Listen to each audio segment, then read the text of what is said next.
L నినోపై Telangana ప్రభుత్వం అవగాహన సదస్సు ఏర్పాటు చేసింది. ఈ సదస్సుకు ప్రముఖ శాస్త్రవేత్తలను ఆహ్వానించింది. ఎల్ నినో ఎఫెక్ట్ తెలంగాణపై ఎలా ఉంటుందో అభిప్రాయాలను తీసుకుంది. ఎక్కువ నీళ్లు అవసరమయ్యే వరి లాంటి పంటలకు రైతులు దూరంగా ఉండాలని శాస్త్రవేత్తలు సూచించారు. ఈ ఖరీఫ్ సీజన్లో రైతులు ఆరుతడి పంటలు వేసుకోవటం మంచిదని అభిప్రాయం వ్యక్తం చేశారు. దీనిపై మరిన్ని వివరాలు మా ప్రతినిధి శేఖర్ అందిస్తారు. శేఖర్, ఎల్ నినోపై ప్రభుత్వం తీవ్రంగా కసరత్తు చేస్తూ ఉంది, అట్లాగే ప్రచారం కూడా పెద్ద ఎత్తున చేస్తూ ఉంది. ప్లానింగ్ డిపార్ట్మెంట్ ఆధ్వర్యంలో అవగాహన సదస్సును ఏర్పాటు చేసింది. ఈ సదస్సుకు వివిధ రంగాల యొక్క ప్రముఖులను, శాస్త్రవేత్తలను పిలిచింది. మనతో పాటు ఇన్కాయిస్కి సంబంధించినటువంటి సైంటిస్టులు, ప్రముఖులు ఉన్నారు. Sir, what is the El Nino? Can you explain what exactly? Actually, El Nino is the anomalous temperature condition which is evolving over the Pacific, and it has larger impacts for Indian monsoon, Indian rainfall and all. And moreover, this impact is translated into different kind of our sectors like agricultural sector, energy sector, and also from the health sector also. Some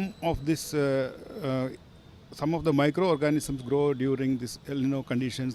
When there is a long, some places there will be excess rain, some places there will be less rain. That basically the difficulty to predict a rain pattern will become more complicated during the El Nino time. Telangana రాష్ట్రానికి ఏంటంటే మన monsoon season, ఈ వర్షాకాలంలో వానలు తక్కువ పడతాయి, మామూలు కన్నా తక్కువగా పడతాయి.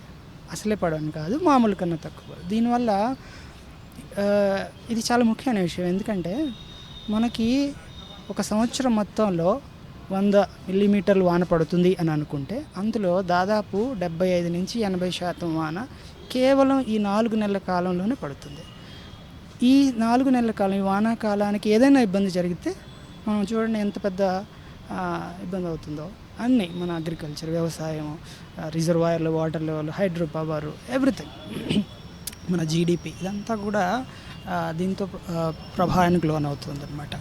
సో మేమేం చేస్తామంటే, ఈ ప్రభావం ఉంది అని మనకు తెలుసు, ఎప్పటి నుంచో శాస్త్రవేత్తల అధ్యయనాలు జరుగుతూ ఉన్నాయి, మేము అధ్యయనాలు చేశాము.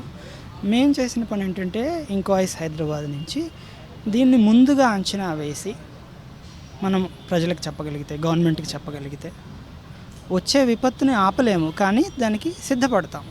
సో అది మేము చేస్తామన్నమాట. నీటి లభ్యత ఎక్కువగా అవసరం ఉన్నటువంటి పంటలు, ఉదాహరణకి చెరకు లేదా వరి, ఇలాంటి పంటలు కొంచెం తగ్గించుకుంటే మంచిది. తర్వాత నీరు ఎక్కువగా అవసరం లేనటువంటి రాగులు, సజ్జలు, ఇలాంటి చిరుధాన్యాల పంటలు అవి వేసుకోవచ్చు. ప్రధానంగా ఎల్ నినో ఎఫెక్ట్ ఎక్కువగా ఉంటుంది కాబట్టి ప్రజలంతా కూడా జాగ్రత్తగా ఉండాలి. ముఖ్యంగా రైతులు ఆరుతడి పంటలను వేయాల్సిందిగా శాస్త్రవేత్తలంతా కూడా విజ్ఞప్తి చేస్తూ ఉన్నారు. వీడియో జర్నలిస్టు రమేష్తో శేఖర్, సాక్షి టీవీ, హైదరాబాద్. మరిన్ని అప్డేట్స్ కోసం ఛానల్ను సబ్స్క్రైబ్ చేయండి. నోటిఫికేషన్స్ కోసం బెల్ ఐకాన్ పై క్లిక్ చేయండి.